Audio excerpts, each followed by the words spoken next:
Morning. देखिए previous 5 question हम देख चुके हैं, अब 6 क्वेश्चन में जाएंगे। सीजीएल में इसका पेपर था जो हमने डिस्कस किया था क्लास में। देखिए 6 क्वेश्चन जो दे रखा है हमारा बेसिकली नंबर सिस्टम से है। नंबर सिस्टम में देखिए आज हम ये सीखेंगे कि क्वेश्चन का आंसर मार्क कैसे करना है। कहने का मतलब ये है कि ये क्वेश्चन अगर आप सॉल्व करना चाहेंगे तो सॉल्व तो हो ही जाएगा, जैसे तरीका देखना है ऐसे आप सॉल्व करेंगे किस तरीके से करेंगे। देखिए ऊपर तो 6 square 7 square 8 square 9 square 10 square ये तो ऐसे ही रहेगा। अब हमने जो नीचे चीज लिखी हुई है इसको हम इस तरीके से लिख सकते हैं। ठीक इसी तरीके से तो अगली वाली को देखें, यानी अब इतनी चीज तो हमें करनी ही पड़ेगी अगर ये क्वेश्चन करना है तो। अब इस पे जाएंगे आगे, तो ऊपर वाले का अगर हम सम करते हैं, सम करेंगे तो 36 49 64 81 एंड 100। अगर मैं इसका सम करता हूँ तो ये 330 आ जाएगा। ठीक है, अगर हम नीचे वाले को बोल के देखते हैं, अगर हम इसको बोल के देखते हैं, इसका हमें पता है इसको हम किस तरीके से लिख सकते हैं।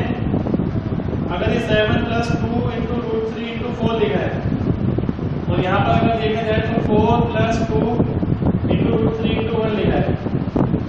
अब हमने क्लासेस में ये मेथड पढ़ा है बेसिकली कि कौन से दो नंबर है जिसको हम इस तरीके से स्प्लिट कर सकेंगे, यानी इससे को हम स्प्लिट कर पाएंगे 330/√4 + √3। ठीक इसी तरीके से यहाँ देखा जाए तो √3 एंड √1। अगर देखा जाए तो √3 से √3 कट जाएगा और नीचे हमारे पास क्या बच जाएगा 330/1 यानी 330 आंसर हो जाएगा।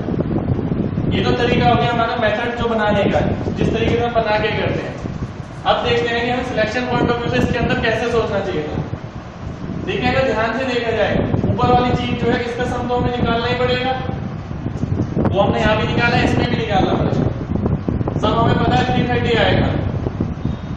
अब एक बात देखिए ध्यान से क्या चीज देखनी है आपको। अगर 4 ऑप्शन पे नजर मारे ये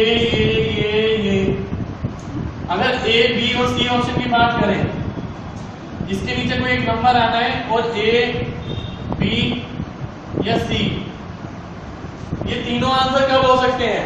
ये तीनों आंसर तब हो सकते हैं जब नीचे वाली वैल्यू फ्रैक्शन में हो, यानी कोई भिन्न का मान हो इसका।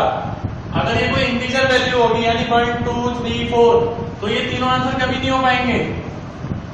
और अगर हम ध्यान से देखें इस टाइप की अगर हमने कोई भी सीरीज सॉल्व करी है कभी भी तो ये कभी फ्रैक्शन पार्ट नहीं हो सकती है। जब 330 के नीचे फ्रैक्शन पार्ट आ ही नहीं सकता, सिंपल सी बात है 1 आएगा ऑप्शन के हिसाब से तो डी आंसर हो जाएगा, यानी 330 इसका आंसर हो जाएगा। एक बार दोबारा से देखते हैं इसी ट्रिक को।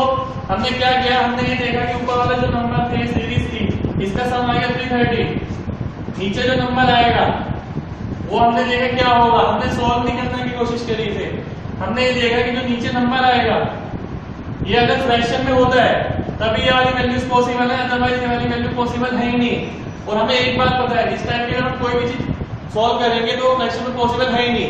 तो सिंपल सी बात है नीचे वाली चीज फ्रैक्शन नहीं हो सकती, सिर्फ इंटीजर वैल्यू हो सकती है। इंटीजर यानी 1 2 3 4 हो सकता है। यदि ऑप्शन के हिसाब से देखा जाए तो 1 ही शूट कर रहा है तो 330 आंसर हो जाएगा।